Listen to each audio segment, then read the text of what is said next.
Hey everyone, welcome to my channel fiction addiction. चलिए तो अपने ब्यूटीफुल नावल को शुरू करते हैं जिसका नाम है रोजेस ऑफ स्नो। तो शुरू करते हैं आज का पार्ट। बट आज का पार्ट शुरू करने से पहले आई जस्ट वांट टू से one thing for my beautiful और एक्स्ट्रा ऑर्डिनरी व्यूअर, जिनका नाम मैं नहीं लूँगी, लेकिन हाँ, उनका एक कमेंट था पढ़कर मुझे कुछ ज़्यादा ही अच्छा लगा, तो मैं आप लोगों के साथ भी शेयर करना चाहती हूँ। एटलीस्ट उनकी थिंकिंग है, बहुत से लोगों को नहीं पता होगा, तो चलो मैं बताती हूँ। She said I am 40 years old, that's why my story is boring and one more thing she said, I don't remember the correct word, but according to her, maybe her or him, but according to her, जो लोग भी 40 years के above होते हैं वो लोग sad और boring होते हैं। मुझे नहीं पता कि उन लोगों के उनके दिमाग में ये वर्ड, ये थॉट कैसे आया। तो let me clear you one thing dear, एक बात बता दूँ, किसी की भी एज कभी भी डिफाइन नहीं करती कि उस पर्सन का कैरेक्टरिस्टिक्स कैसा है। ओके, बहुत टाइम पर ऐसा भी होता है कि बहुत छोटे से बच्चे भी आपको इतना ज़्यादा नॉलेज दे देते हैं जितना एक बड़े इंसान के पास भी नहीं होता। और वन मोर थिंग, मेरे 60% व्यूअर्स हैं वो ऑलमोस्ट 18 to 24 ईयर्स के बीच में लाया करते हैं, जो मुझे यूट्यूब बताता है। तो इसका साफ सा मतलब ये है कि जिनकी भी एज 14 to 24 के बीच में लाया करेगी तो उनके जो पेरेंट्स होंगे वो ऑब्वियस सी बात है 40+ होंगे। इनफैक्ट मेरे पेरेंट्स भी 40+ हैं। तो आपके कहने का मतलब ये है कि हमारे पेरेंट्स सैड और बोरिंग हैं क्योंकि वो एक 40 एज का जो आपका क्राइटेरिया है वो क्रॉस कर चुके हैं। अगर आप ऐसा सोचती हैं तो I am really regret for your thinking, because मुझे ऐसा लगता है कि एज जैसे जैसे इंसान की बढ़ती है ना, वो और ज़्यादा वर्सेटाइल हो जाता है। अगर कोई पर्सन एज्ड हो जाता है ना, तो इसका मतलब ये नहीं है कि वो बोरिंग हो जाता है और वो लाइफ में फन नहीं कर सकता या उसकी लाइफ सच में बिल्कुल प्लेन शीट की तरह है। बट इनफैक्ट डियर, एक पर्सन जब एज्ड हो जाता है ना तो अपनी लाइफ में इतना ज़्यादा सब कुछ देख लेता है ना कि वो अपने यंगर सेल्फ को या अपने यंगस्टर्स को उन चीज़ को पास कर सकता है। तो प्लीज़ अपनी इस थिंकिंग को थोड़ा सा चेंज कीजिए, और नहीं कर सकते तो मोस्ट वेलकम है आपका मेरे चैनल को अनसब्सक्राइब करने के लिए, क्योंकि आपको वैसे भी मेरी वॉइस से बहुत हेट हो रहा है। तो प्लीज़ आप मेरे चैनल को अनसब्सक्राइब कर सकती हैं। आपके इतने ब्यूटीफुल कमेंट की मेरे कमेंट सेक्शन को बिल्कुल भी ज़रूरत नहीं है। आप मुझे क्रिटिसाइज़ कर सकती हैं, आप मुझे नेगेटिव कमेंट भी कर सकती हैं मेरी थ्योरी को लेकर, मेरी स्टोरीज़ को लेकर। I am most welcome for your thoughts. But अगर आप किसी की एज को लेकर पर्टिकुलर इस तरीके से कमेंट करेंगे ना, और वो भी एज अगर किसी पर्टिकुलर सेक्शन को टारगेट करेगा जो कि हम में से ज़्यादातर पेरेंट्स की हो सकती है, तो सॉरी डियर, मैं आपका कमेंट इस तरीके से जाने नहीं दूंगी। मैं तो आपके कमेंट को वहीं रिप्लाई करना चाहती थी, बट मुझे लगा मेरे बाकी सभी व्यूअर्स को भी आप जैसे लोगों की थिंकिंग के बारे में पता होना चाहिए। और मैं आप लोगों से भी जानना चाहती हूँ, क्या जितने भी लोग मेरी इस थॉट को, मेरे स्टोरी को सुन रहे हैं, ऑलमोस्ट 5K व्यूअर्स हैं, क्या आप लोगों को भी ऐसा लगता है कि अगर एक इंसान सर्टेन एज को क्रॉस कर लेता है तो वो बोरिंग या सैड हो जाता है? और अगर मैं किसी पर्टिकुलर फैंडम को लाइक करती हूँ तो उसका मतलब ये है कि मैं उसके बारे में अगर कोई स्टोरी टेल कर रही हूँ तो वो कम्प्लीटली शुगर सिरप में डूबा हुआ हो, सब कुछ बहुत स्वीट हो। अगर ऐसा है तो सॉरी, मुझसे ऐसा नहीं तो लिखा जाएगा और ना ही मैं उसे एक्सप्लेन करूँगी। तो जो लोग भी इतनी ज़्यादा स्वीट स्टोरीज़ को सुनना चाहते हैं, तो गाइस आप लोगों के लिए और भी सारे चैनल्स होंगे जहाँ पर इस तरीके की स्टोरीज सुनाई जाती हैं, जिसमें रोमांटिक लव होता है और एक बबली सा वर्ल्ड होता है जिसके अंदर हर चीज़ पिक्चर परफेक्ट होती है, या फिर एक ऐसा ड्रामा होता है जो सिर्फ या तो नॉवेल्स या फिर स्टोरीज़ में ही हो सकता है। बट मैं अपने नॉवल को थोड़ा सा रियलिटी के करीब रखना चाहती हूँ, इसीलिए कभी कभी मैं सिचुएशन को ज़्यादा ही डीप में डिस्कस कर देती हूँ, जिससे आप लोग बोर हो जाते हैं। और मेरे इंसिडेंट भी जो होते हैं कैरेक्टर के साथ, वो ऐसे ही होते हैं जो रियल लाइफ में हम लोग फेस करते हैं और सोचते हैं कि उस टाइम पर हमें क्या डिसीजन लेना चाहिए। तो मैं इसलिए शेयर करती हूँ ऐसे इंसिडेंट को, ताकि मैं आप लोगों की भी थिंकिंग जान सकूँ और आप लोगों का भी एक विजन देख सकूं कि अगर आप लोग इस सिचुएशन में होंगे तो किस तरीके से आप सिचुएशन को लेकर चलेंगे। कभी खुद को भी इस सिचुएशन में इमेजिन कर देखिए, कभी आपकी लाइफ में ऐसा इंसिडेंट हो तो आप क्या डिसीजन लें। इसीलिए मैं ऐसे इंसिडेंट को शेयर करती हूँ। बट ओके, ठीक है, आप लोगों का क्रिटिसिज्म वेलकम है, लेकिन फिर भी क्रिटिसिज्म भी ऐसा किया कीजिए जो किसी पर्टिकुलर एज को, जेंडर को या फिर किसी भी चीज़ को ऐसे टारगेट ना करे जो ऑफेंडेड फील हो। किसी को भी हो सकता है, ओके। और वैसे तो मैं 40 ईयर्स की नहीं हूँ, लेकिन अगर मैं 40 ईयर्स की होती भी ना, तो dear I am really proud of my age, because 40 years में मैंने कितना सब कुछ एक्सपीरियंस किया होगा, कितना कुछ जिया होगा लाइफ में, कितने सारे ऐसे मोमेंट आए होंगे जिसने मेरे विजन को कम्प्लीटली नया डायमेंशन दिया होगा। तो अगर मैं 40 ईयर तक पहुँच जाती हूँ तो I am more proud of then my age, because trust me, मैं हर रोज़ अपने पेरेंट्स से बहुत कुछ सीखती हूँ और उनसे सीखती हूँ कि लाइफ को कैसे जिया जाता है, और वो मुझसे ज़्यादा बेहतर तरीके से अपनी लाइफ को, अपनी सिचुएशन को हैंडल करते हैं, जो कि बिल्कुल भी सैड और बोरिंग नहीं है। ठीक है, तो प्लीज़ बिवेयर रहिए थोड़े से अपने कमेंट्स और अपने वर्ड्स को लेकर, क्योंकि वर्ड्स के अंदर इतनी पावर होती है जो किसी भी चीज़ को हिला सकती है।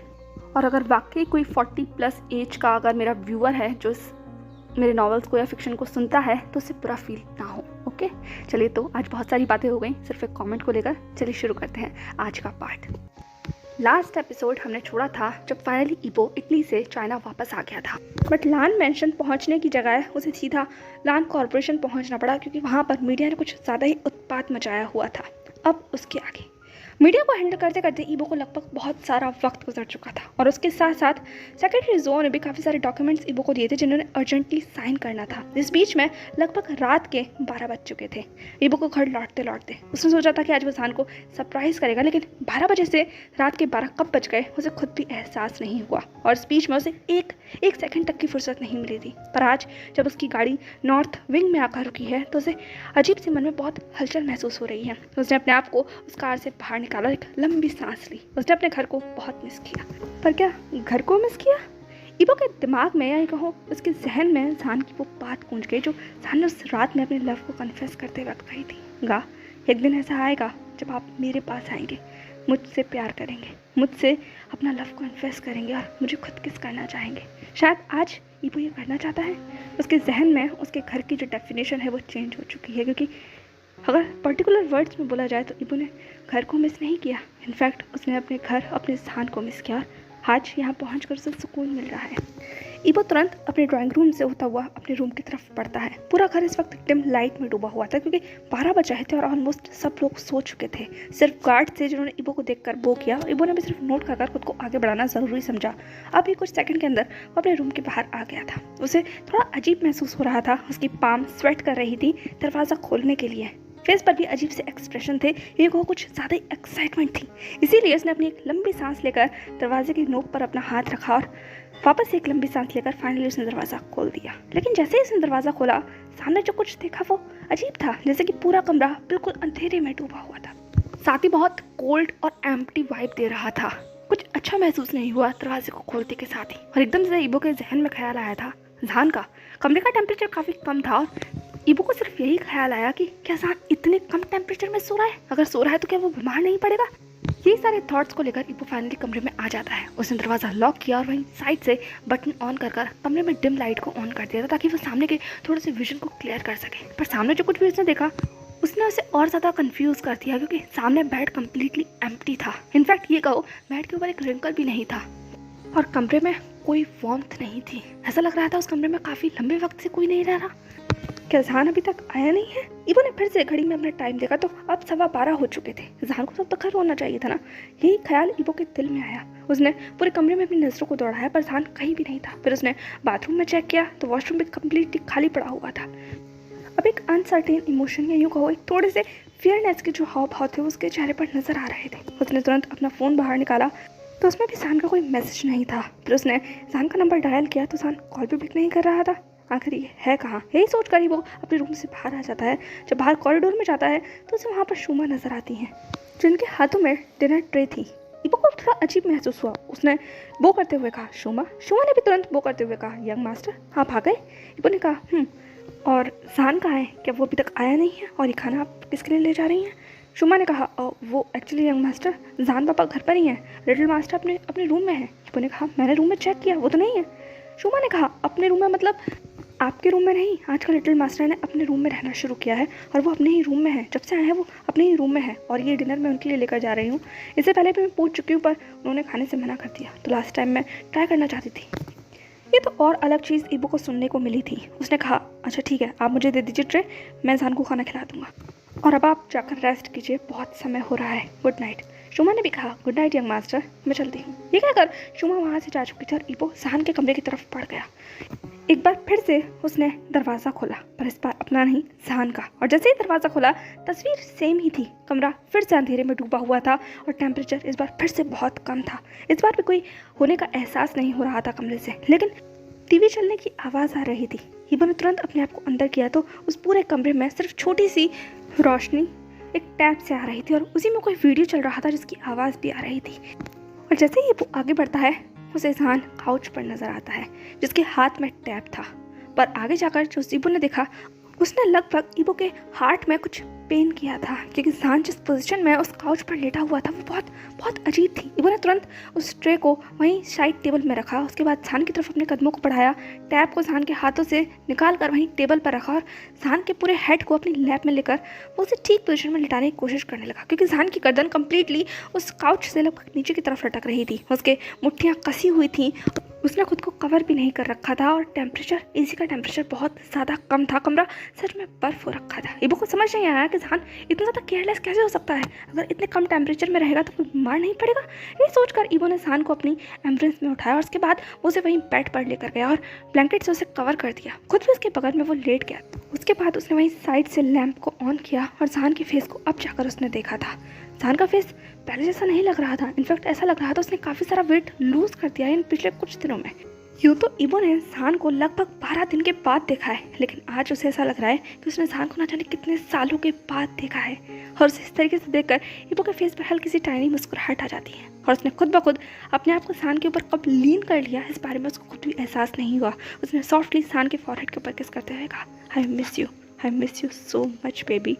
और जैसे ही ये कहकर ईबो ऊपर उठने वाला था, एकदम से जान की आंखें खुल गईं, और जैसे ही उसकी आंखें खुली ईबो एकदम से शॉक हो गया कि जान सो नहीं रहा था, और जो कुछ भी उसने, पर इससे पहले ईबो कुछ भी समझ पाता, एकदम से जान के लिप्स ईबो के लिप्स के ऊपर थे और जितना फीरियसली जान ने ईबो को किस किया था, या सही शब्दों में कहो जिस तरीके से जान ने ईबो के लिप्स को कैप्चर किया था, उसमें नहीं तो ईबो को संभलने का मौका मिला, नहीं समझने का मौका मिला, वो बस अपनी ही जगह पर कोल्ड था। और वहीं जान ने ईबो के पूरे नेक पर अपना हाथ रख लिया ताकि वो ईबो को अपनी तरफ और ज़्यादा बेंड कर सके। इस बीच में जान ने भी खुद को वहीं बेड से खड़ा किया और वो अब ईबो के बिल्कुल हेड टू हेड आ चुका था। ईबो भी स्ट्रेट हो गया था और दोनों फीरियसली किस कर रहे थे। कुछ देर तक तो ईबो ने रिप्लाई नहीं किया था, लेकिन कुछ देर बाद वो भी उस किस में मेल्ट हो गया और वो भी जान को उतनी पैशन के साथ किस करने लगा जैसे कि इतने लंबे समय की जो हंगर थी वो दोनों के बीच में डिज़ायर की तरह जन्म ले रही हो। दोनों एक दूसरे को बहुत पैशनेटली किस करते हैं। हाँ, ये बात अलग थी कि जान इस वक्त ज़्यादा फीरियस और बहुत ज़्यादा अग्रेसिव था, जैसे कि वो ईबो को सिर्फ किस नहीं कर रहा था, उस वक्त वो कुछ और भी ईबो को जैसे देना चाहता था, उस किस के थ्रू इमोशन जाहिर करना चाहता था, और उस इमोशन के अंदर एक डेस्परेशन थी, एक हंगर थी, एक ईगरनेस थी, और उससे भी ज़्यादा एक अनसेल्टर्ड इमोशंस की बारिश थी। जैसे ही वो किस फाइनली ब्रेक होता है, दोनों के फॉरहेड एक दूसरे से कनेक्ट थे, आंखें बंद थी और ब्रीथिंग बहुत हैवी थी। जान के हाथ ईबो के बालों में थे और ईबो के हाथ जान की वेस्ट में, और वो डिम लाइट उन दोनों के चारों तरफ। कुछ देर के लिए दोनों कुछ नहीं कहते। उस सन्नाटे में सिर्फ उन दोनों की भारी सांसें थीं जो अब धीरे धीरे कर लेवल पर आने की कोशिश कर रही थीं। ईबो ने जान को अपने और करीब खींचा और जान ने भी खुद को ईबो के ऊपर लीन कर लिया, जैसे कि वो दोनों एक दूसरे के फेस को छूकर एक दूसरे के उस इमोशंस को फील करना चाहते हो या एक दूसरे को फील करना चाहते हो। अब वो फॉरहेड से होते होते एक दूसरे की नोज तक और हल्के हल्के लिप्स तक भी पूरे फेस को प्रेस कर रहे थे। पर तभी ईबो को एहसास होता है कि कुछ वेट है जो उसके फेस पर है, और वो कुछ और नहीं बल्कि जान के आंसू हैं। वो रो रहा है। ये सोचते के साथ ही एकदम से ईबो ने जान को खुद से अलग किया और जान का पूरा फेस इस वक्त आंसुओं से भीगा हुआ था। उसने कहा, जान क्या हुआ तुम्हें, ठीक है? तो उसने उसके पूरे फेस को अपने हाथों में कप कर लिया था और जान अभी भी नजरें झुकाए सिर्फ ईबो की तरफ बैठा हुआ था। ईबो ने कहा, जान क्या हुआ है बेबी, तुम रो क्यों रहे हो? ईबो के मुंह से शायद जान ने फर्स्ट टाइम इतने वार्म वर्ड का इस्तेमाल सुना था, बेबी। ईबो जान को बेबी कहकर बुला रहा है। सच में या जान सपना देख रहा है? ये सोचते के साथ जान ने अपनी निगाहों को ऊपर उठाया जिसमें ये मोटे मोटे आंसू भरे हुए थे। वो बहुत ज़्यादा इनोसेंट लग रहा था इस डिम लाइट में, ऐसा एक स्कैर्ड सी कैट जो ईबो के सामने बैठी हुई है, जो वार्मथ चाहती है, प्यार चाहती है। और ईबो का दिल एकदम से मेल्ट हो गया जान का ऐसा फेस देखकर। उसने जान के बालों को उसके कान के पीछे ठक करते हुए कहा, क्या हुआ तुम्हें? हाँ, हैव आई स्कैर्ड यू? हाँ, और did I hurt you somewhere? लेकिन तो वो जान की तरफ देख रहा था, उसकी आंखों में उसका कंसर्न, उसकी बातों में वो वार्मनेस और वो वार्मथ जो ईबो की तरफ से आ रही थी, वो जान के लिए कुछ ज़्यादा ही ओवरवेलमिंग थी। इतनी ज़्यादा कि जान अपने ही अंदर जैसे घुटता जा रहा था, खुलता जा रहा था। उसने अपनी मुट्ठियों को बांधा और अपनी बहुत धीमी आवाज़ में कहा, आई एम सॉरी। ईबो को समझ नहीं आया कि जान किस लिए सॉरी बोल रहा है, इसलिए वो बस कन्फ्यूजन में जान की तरफ देखने लगा। उसने कहा, जान ने कहा, आई am sorry, I am sorry, I am sorry, I am sorry. ठीक है, तो वो लगातार इन वर्ड्स को चैंट करने लगा। ये वो डर गया था जान की ऐसी हालत को देखकर, इसलिए उसने जान को अपनी तरफ पुल किया। लगभग जान अब ईबो की लैप में था और उसके हाथ उसकी वेस्ट के ऊपर बहुत टाइटली कसे हुए थे। ईबो ने कहा, क्या हुआ है तुम्हें? जान ने कहा, सॉरी। ईबो ने कहा, ओके सॉरी, बट किस लिए? जान ने ईबो की आंखों में देखा, जैसे कि उसके पूरे चेहरे को स्कैन कर रहा हो। दोनों के बीच की दूरी एक लगभग इंच भर थी, और ऊपर से उस रूम में चलती हुई वो डिम लाइट जो उन लोगों के लगभग फेस पर ही फोकस कर रही थी, और ईबो की वो हॉट ब्रीथ जिसमें से मिंट का फ्लेवर आ रहा था, जो जान महसूस कर सकता था जब ईबो उससे पूछ रहा था। जान अपने सर को झुका लिया और ज़्यादा वो ईबो के करीब करीब हो गया। ईबो ने दोबारा जान की पीठ को सहलाते हुए कहा, व्हाट हैपेंड? तुम मुझे बताओगे क्या हुआ है?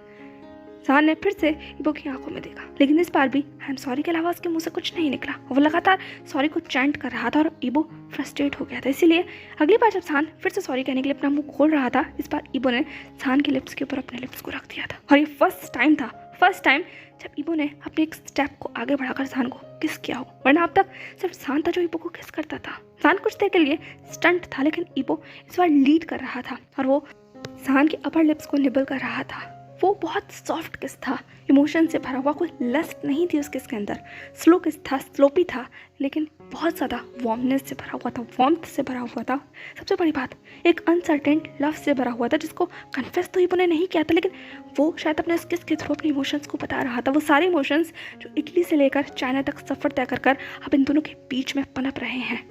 जान भी उस किस में मेल्ट हो गया था। जो कुछ भी इसके दिमाग में चल रहा था, वो चीख कर बहुत कुछ कहना चाहता था, पर अब ईबो के सामने से शब्द ही बाहर नहीं आ रहे थे। ईबो ने जैसे ही वो किस ब्रेक किया, इस बार उसने जान के चिन के नीचे अपना हाथ रखा और उसकी फेस को उठाते हुए कहा, I miss you so much. इसके बाद उसने जान के उन आंसुओं को पोंछते हुए कहा, and I love you. I know I am late, I am too late, but I love you. I really love you, जान.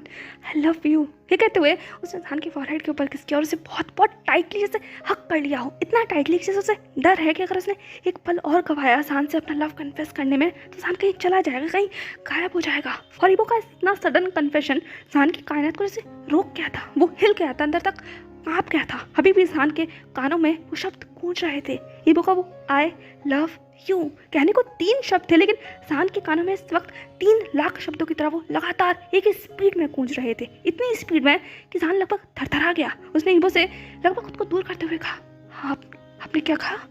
ईबो ने कहा, आई love you, I really love you my husband, I love you so much.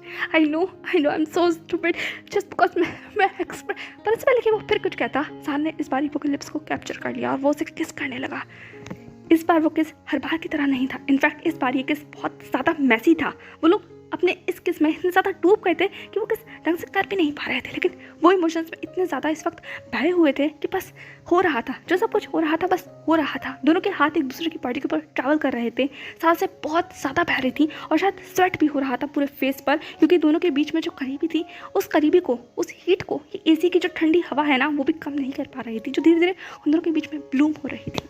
जैसे ये दोनों breathe out होते हैं, उस एक लंबे चौड़े किस के बाद जान ने खुद को ईबो के फॉरहेड से फिर से कनेक्ट करते हुए कहा, फिर से कहिएगा, I want to hear that again and again. जब तक मैं बिलीव नहीं कर लेता। ईबो ने कहा, आई लव यू। जान ने कहा फिर से, आई लव यू। जान ने कहा वापस। ईबो ने कहा, आई लव यू। जान ने कहा वापस कहिए, आई लव यू। ईबो ने इस बात को ना जाने कितनी बार दोहराया। जितनी बार जान ने कहा फिर से दोहराइए। ईबो ने हर बार आई लव यू कहकर जान को जवाब दिया। जान ने अपने फेस को ऊपर उठाया। उसकी आंखों में फिर से आंसू थे, लेकिन इस बार इमोशंस भी थे जो बह रहे थे। ईबो ने जान के उन आंसुओं को लगभग लिख करते हुए कहा, आई लव यू। जान ने कहा। ईबो ने कहा, आई लव यू। जान ने कहा, प्लीज़। ईबो ने कहा, आई love you more than my life. जान ने हैवी ब्रीथ करते हुए कहा। ईबो ने जान की नोज़ के ऊपर किस करते हुए कहा, आई लव यू। जितनी बार तुम मुझे गा कहकर बुलाओगे, I will set that again and again. I love you, I love you, I love you. Believe me baby, I love you. इतने टाइम में मैंने फील किया कि मैंने क्या मिस किया। I am sorry, I am really sorry. I am sorry कि मैंने तुम्हें छोड़ दिया था। मैं उस वक्त तुम्हारे साथ नहीं था जब तुम्हें मेरी ज़रूरत थी। आई एम सॉरी कि मैं तुम्हें बिना बताए इतना दूर चला गया। आई एम सॉरी कि मैंने इतने पिछले कुछ दिनों में तुमसे बात नहीं की। आई एम सॉरी कि मैंने तुम्हें अकेला छोड़ दिया इस कमरे में, कि तुम मेरे रूम को छोड़कर, हमारे रूम को छोड़कर यहाँ इस कमरे में आ गए इतने ठंड में। क्या ये मेरी वजह से हुआ? आई am sorry love, I am really sorry. But आज के बाद आई नेवर अबंडन्ड यू। ओके, मैं तुम्हें कभी नहीं छोड़ूंगा, कभी भी नहीं। Please, I promise. जस्ट एक बार मुझ पर ट्रस्ट करो कि तुम कर सकते हो। प्लीज़ मुझे माफ़ कर सकते हो मेरे इतने रूड बिहेवियर के लिए जो मैंने इतने सालों में तुम्हारे साथ किया। उस टाइम में जब मैंने तुम्हें अकेला छोड़ दिया था इस कमरे में, इन सब के बीच में। सान, क्या तुम मुझे माफ़ कर सकते हो? क्या मुझे माफ़ कर पाओगे please? I know I am so डम। यांग सच कहता है, मैं बहुत पागल हूँ, मुझे कुछ नहीं आता। हाउशान, ठीक है मैं इमोशनलेस हूँ, बट मैं फील कर सकता हूँ सान। और ये हार्ट सच में बहुत तेज़ी के साथ बीट कर रहा है तुम्हारे लिए। हर उस पल में, उस रातों में जब मैं तुमसे अलग रहा, वहाँ कितना दूर, तब मैंने तुम्हें फील किया, मिस किया। और जो सवाल का जवाब मुझे इतने दिनों से नहीं मिल रहा था ना, वो मुझे मिल गया सान। और वो सवाल का जवाब है तुम। ईबो के शब्द, उसका कन्फेशन, उसकी बातें, उसका रिग्रेट, उसकी माफ़ी, इतना ज़्यादा कुछ था सान के लिए, जिससे सान वहीं ईबो के लैब में बैठकर कांप रहा था। वो बस अनब्लिंकिंगली, अनमूविंगली बस ईबो को देख रहा था। ऐसा लग रहा था उसे देखकर जैसे कि उसे इतना बड़ा शौक लगा है जिसने उसकी पूरी कायनात को रोक कर रख दिया है। और सान को इस तरीके से अपने आप को देखते हुए महसूस कर ईबो थोड़ा सा एम्बेरस फील कर रहा था। इनफैक्ट इतना ज़्यादा कि उसके पूरे ईयर्स पिंक हो गए थे और उसके हाथ भी हल्के से कांप रहे थे। क्या उसने ज़्यादा कर दिया? क्या उसने अपने इमोशंस में कुछ ज़्यादा ही बहकर सान को डरा दिया? ये सोचकर ईबो बस सान की तरफ देखने लगा अपनी उन डरी हुई आंखों से। ईबो की आंखों में एहसास शायद सान ने पहली बार देखे होंगे, पर सान के एहसास तो उससे भी ज़्यादा अलग थे। दोनों कुछ देर तक एक दूसरे के आमने सामने ऐसे ही बैठे रहते हैं। जब सान आगे भी कुछ नहीं कहता तो ईबो थोड़ी सी अटकती हुई आवाज़ में कहता है, अब कुछ कहोगे? मैं पर इससे पहले कि ईबो कुछ भी कहता, सान ने ईबो को हक कर लिया। और वो इतना फास्ट और इतना टाइट हक था कि ईबो भी लगभग चोक हो गया था, लेकिन फिर भी उसने सान को भी उसी इंटेंसिटी के साथ हक किया। कुछ देर के लिए दोनों की वो भरी हुई दिल की धड़कनें एक दूसरे की चेस्ट टू चेस्ट कनेक्ट होने से एक दूसरे को महसूस हो रही थी, जैसे एक दूसरे की बॉडी के अंदर ट्रैवल कर रही हूँ वाइब्रेशन की तरह। और अब सिर्फ सान ईबो के लैब में नहीं था, इनफैक्ट वो ईबो से इस वक्त बिल्कुल किसी ग्लू की तरह चिपका हुआ था, जैसे कोआला बियर्स होते हैं या फिर कोई छोटे बच्चे होते हैं जो अपने पेरेंट्स को हक कर लेते हैं कोई कैंडी मिलने के बाद। बिल्कुल वैसे ही सान इस वक्त ईबो को हक कर बैठा हुआ था। ईबो इस वक्त खुश था, बहुत खुश था, क्योंकि उसके हाथों में, उसकी बाहों में इस वक्त उसकी दुनिया थी। एक ऐसी दुनिया जिसके अंदर वो खोना चाहता है, डूबना चाहता है, जीना चाहता है, मरना चाहता है। इस एक शख्स के लिए ईबो सेल्फिश होना चाहता है, ग्रीडी होना चाहता है, रूथलेस, मर्सीलेस भी होना चाहता है उन सभी के लिए जो सान को देखते हैं, सान तक पहुंचना चाहते हैं। इसीलिए वो सान को छुपाना भी चाहता है उन सब निगाहों से जो उसकी तरफ उठती हैं, जो उसे हर्ट करना चाहती हैं, जिनका कोई और ऑल्टरनेटिव मोटिव है। उन सभी के लिए ईबो वॉल बनना चाहता है। अगर वो पॉजेसिव और जेलस बनना चाहे तो वो भी सान के लिए बन सकता है। और उसे होती है जेलसी, बहुत जेलसी होती है। जो कुछ भी आज उसने देखा, रोड से लेकर घर तक, एयरपोर्ट से लेकर ऑफिस तक, सारे फोटोग्राफ, सारे बिलबोर्ड जिस पर सान के हाथों में कार्लॉन थी, ईबो को जेलसी हो रही है बहुत ज़्यादा। क्या इतने इमोशंस एक साथ फील होना हेल्दी है? ठीक है, ईबो ठीक तो कर रहा है ना? कहीं वो सान को हर्ट तो नहीं कर देगा? ये सारे ख्यालात ईबो के दिमाग में कौंध रहे थे, पर अगले ही पल उसे सान की बहुत वार्म सी वॉइस सुनाई देती है, आई मिस यू। वो आवाज़ बहुत धीमी थी, इतनी धीमी जैसे कि सान विस्पर कर रहा हो, पर ईबो सुन सकता था, क्योंकि इस वक्त उस पूरे कमरे में कोई और आवाज़ थी भी तो नहीं सिवाय उनके दिल के बढ़े हुए धड़कनों के, और उससे तो तेज सान की आवाज़ थी ही। ईबो ने भी सिर्फ जवाब में कहा, आई मिस यू टू। सान ने कहा, आई मिस यू। वो फिर से अपने उसी टेप को इस बार आई मिस यू पर अटका चुका था और लगातार आई मिस यू चैंट कर रहा था। ईबो ने सिर्फ सान को और टाइटली होल्ड कर लिया और उसे बोलने दिया जो वो बोलना चाहता है। कुछ देर बाद जब सान आई मिस यू से थक गया तो अब उसने आई एम सॉरी कहना चैंट किया। ईबो को नहीं पता कि सान किस चीज़ के लिए सॉरी कह रहा है, लेकिन सान कहना चाहता है तो ईबो सुन लेगा। उसने कहा और सान ने कहा आई लव यू। ईबो ने कहा और सान ने कहा आई लव यू टू।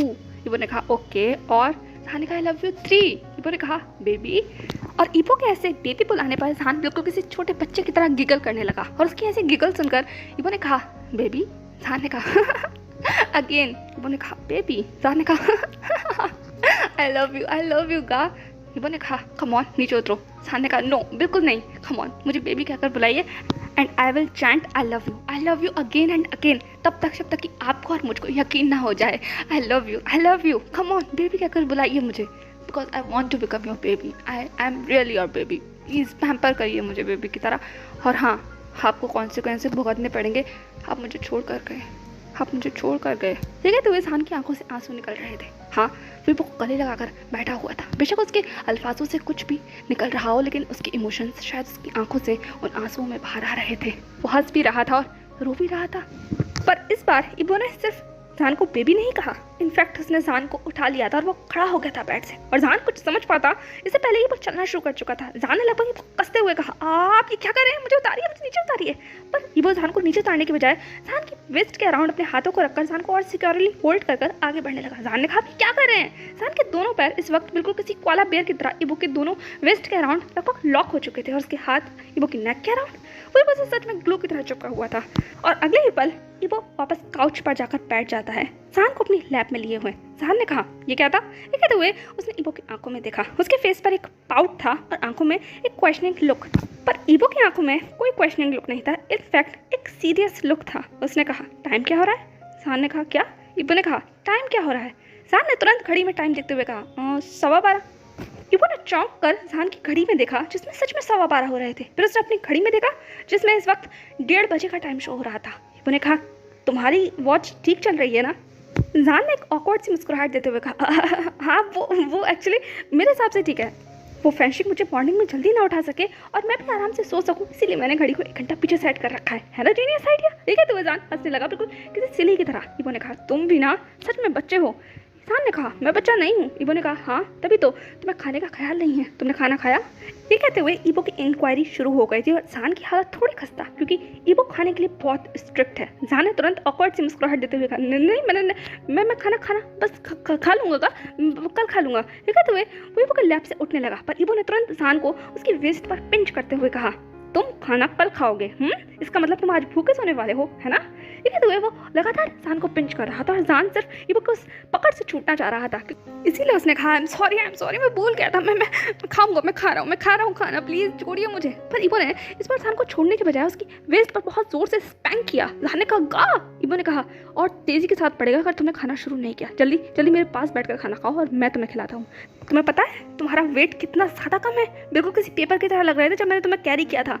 जान ने कहा, ऐसा नहीं है। इबो ने कहा, अच्छा। ये कहते हुए उसने एक बड़ा बाइट जान के मुंह में रख दिया था और जान सिर्फ उसे च्यू कर रहा था और इबो सिर्फ उसे घूर रहा था जल्दी खाने के लिए। जान ने कहा, ठीक है, पर क्या आपने खाना खाया। ये कहते हुए जान ने इबो की तरफ देखा। इबो ने कहा, मैंने खाना नहीं खाया। जान ने कहा, अच्छा आपने खाना नहीं खाया और आप मुझे खिला रहे हैं। ये कहते हुए उसने इबो के हाथों से स्पून लिया और उस स्पून को एक बड़ा बाइट कर इबो के मुंह में रख दिया। और अब जाके जान को ध्यान आया था, किसी स्पून से तो उसने खाया था और वो बस इबो को अपनी बड़ी बड़ी आंखों से देखने लगा। इबो ने कहा, क्या हुआ। जान ने कहा, वो आई एम सॉरी, इस स्पून से तो मैंने खाया था। इबो ने तुरंत जान के उस पाउटी लिप्स के ऊपर एक क्विक पैक करते हुए कहा, क्या तुम भूल गए हो। अभी वहाँ बेड पर हमने एक दूसरे का सलाइवा तक शेयर किया था और अब तो यहाँ सिर्फ एक बात स्पून की है।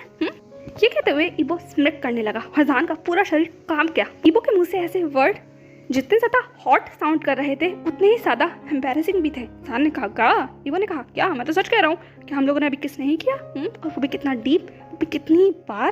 जान ने कहा, बस कीजिए, हम खाना खा रहे हैं। इबो ने कहा, तो क्या हुआ, मैं अभी भी किस कर सकता हूँ। जान ने कहा, गा आप तो। इबो ने कहा, मैं तो क्या। ये कहते उसने जान को अपनी तरफ और खींच लिया। जान ने कहा, आप मुझे डरा रहे हैं, आप ऐसे। इबो ने कहा, क्यों, तुम्हें तुम्हारे हस्बैंड का चेंज पसंद नहीं आया।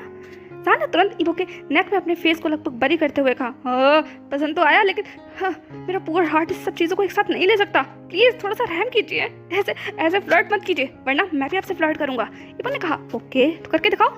जान ने तुरंत अपना फेस उठाकर इबो की तरफ देखा। उसने कहा, चैलेंज कर रहे हैं। इबो ने कहा, सोच सकते हैं। जान ने कहा, ठीक है, देखते हैं, लेकिन आज नहीं, कल, अभी मैं बहुत थका हुआ हूँ। ये कहते हुए जान यॉन करने लगा। इबो ने कहा, मैं भी बहुत थका हुआ हूँ, लंबी फ्लाइट थी और उसके बाद बहुत कुछ हुआ, हम इस बारे में कल बात करेंगे। जान ने कहा, इसके बाद इबो ने उस पूरी ट्रे का खाना जान को खिलाया और जान ने भी बीच में इबो को बहुत सारा खाना खिला दिया था। दोनों का जैसे ही डिनर कंप्लीट होता है इबो ने फिर से जान को कैरी कर लिया। जान ने कहा, मैं चल सकता हूँ ना। इबो ने कहा, मैं तुम्हें कैरी करना चाहता हूँ। ये कहते हुए फाइनली बेड तक आ गया था और जान को वहीं उस ब्लैंकेट के अंदर रखते हुए कहा, ओके, तो क्या तुमने शावर ले लिया। जान ने अपने नाइट सूट को ठीक करते हुए कहा, ऑफ कोर्स मैंने शावर ले लिया। देखिए, ये कहते हुए जान ने अपनी एम्ब्रेस को फैलाकर दिखाया जिसमें उसने उस शर्टन के नाइट सूट को पहना हुआ था। इबो ने कहा, ओके ठीक है, मैं शावर लेकर आता हूँ, तो तुम मेरे यहाँ वेट करो। जान ने कहा, इसके बाद इबो शावर लेने के लिए चला गया था जान के ही बाथरूम में और वहीं दूसरी तरफ जान सिर्फ इबो को देखता रहा जब तक कि उसने दरवाज़ा बंद नहीं कर लिया।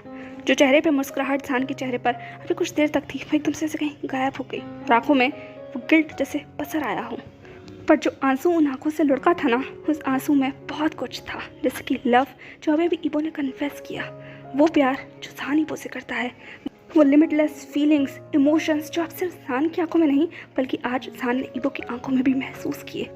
जान ने अपने उसी नेक पर अपने हाथ को फिराते हुए कहा जहाँ अभी अभी तूने किस किया था। आई एम सॉरी का, आई एम सॉरी, आई नो मैं आपको डिजर्व नहीं करता। I am pathetic, I am coward कि मैं आपसे सॉरी भी नहीं कह पाया, पर कैसे कह देता, कैसे जब आपने अपना लव मुझे इस तरीके से कन्फेस किया। आई नो मैं बहुत सेल्फिश हूँ, बहुत ग्रीडी हूँ। आपके इन सारे इमोशंस के लिए जो मैंने आपकी आंखों में देखे ना, उसके लिए मुझे कितना भी दर्द सहना पड़ेगा, कितना भी सफोकेशन हो, गिल्ट हो, पर अगर बदले में आप मुझे मिले ना, वो भी इतना ज़्यादा बाउंडलेस तरीके से, तो मैं ग्रीडी बनूंगा। जितने लम्हों को मैं आपसे चुरा सकता हूँ ना, उन सब लम्हों के लिए मैं ग्रीडी बनूंगा, सेल्फिश बनूंगा। जान अपने ख्यालों में था और उसका चेहरा एक बार फिर से आंसुओं से भीगा हुआ था। तभी बाथरूम की आवाज़ आती है। ईबो शावर लेकर आ गया था। उसने वहीं टॉवल को साइड रखा और जान की तरफ देखते हुए कहा, तुम अभी सोए नहीं? जान ने कहा, आपको याद भी है मैं कितने लंबे वक्त से आपके बगैर ही तो सो रहा हूँ, पर आज मौका मिला है ना आपके साथ सोने का, तो प्लीज़ कम।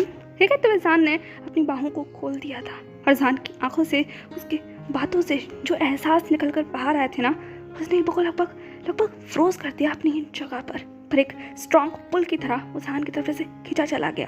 और अगले ही पल उसने जान की एम्ब्रेस में खुद को संभाल लिया और जान को बहुत टाइटली हक कर लिया। उसने कहा, आई एम सॉरी। जान ने कहा, नो कोई ज़रूरत नहीं है का, बस मुझे खुद को फील करने दीजिए, ये सब कुछ पर बिलीव करने दीजिए। और आज मैं आपके साथ ऐसे ही सोना चाहता हूँ, इतनी टाइट हक के साथ। प्लीज़ इस पकड़ को ढीला मत कीजिएगा, आज मुझे ऐसे ही होल्ड कर रखिएगा। देखिए तो इंसान लगभग विस्परिंग टोन में सब कुछ ईबो के कानों में कह रहा था और ईबो का पूरा शरीर लगभग सेंसेशन से जल रहा था, लेकिन वो इमोशंस बहुत ज़्यादा प्योर थे जो इस वक्त दोनों के बीच में ट्रैवल कर रहे थे। ईबो ने भी अगले ही पल जान की वेस्ट को बहुत टाइटली होल्ड कर लिया। दोनों एक दूसरे को इतना ही स्ट्रॉन्ग हक कर उस रात में जैसे डूब गए थे और दोनों के बीच जो हल्की सी बर्फ़ की चादर थी ना, वो उस रात की गर्माहट में धीरे धीरे कर लगभग पिघल गई थी, जैसे कि वो दोनों एक दूसरे के एम्ब्रेस में। सो हे एवरीवन, कैसा लगा आपको आज का ये ब्यूटीफुल सा रोमांटिक चैप्टर? हमारे वापस से कपल का रीयूनियन हो गया। उन्हें अपनी जितनी भी दिल की फीलिंग्स थी उन्हें अपने टूटे फूटे शब्दों में ही सही, जैसा हो सके वैसे अपने हद तक कन्फेस कर दिया। आज जिसने पहली बार अपने दिल में जो कुछ भी है वो जान को बताने की कोशिश की। एक कदम नहीं बल्कि पूरी तरीके से अपने आप को जान के साथ आगे बढ़ाने की कोशिश करने में वो लग चुका है। तो अब तक रोजेस ऑफ स्नो में हमने जान की कोशिशों को देखा था, उसके प्यार को देखा था, उसके डिवोशन को देखा था। अब ईबो की बारी है। देखते हैं ईबो जान के साथ किससे कदम से कदम मिलाकर कैसे चलता है। और दूसरी बात, ईबो का लव किस तरीके से जान के लिए दिन में तारे की तरह साबित होता है, ये नेक्स्ट चैप्टर में से आप देखना शुरू करेंगे। चलिए तो देखते हैं ईबो का लव जर्नी जो जान के साथ शुरू होगी कैसी होगी। मिलते हैं नेक्स्ट पार्ट में। तब तक के लिए वीडियो अगर पसंद आया तो प्लीज़ उसे लाइक कर देना और कमेंट सेक्शन में, हाँ बिल्कुल कमेंट सेक्शन में अपने थॉट्स शेयर करना मत भूलना। और क्रिटिसाइज़ करना चाहो तो खुल कर सकते हो, लेकिन बस आपके वर्ड्स का थोड़ा सा ख्याल रखना कि वो किसी जेंडर को, किसी सेक्शन को, किसी कम्युनिटी को हर्ट ना करे, ठीक है? बाकी आप मुझे क्रिटिसाइज़ कर सकते हैं, मोर देन वेलकम है आपके लिए। Bye bye.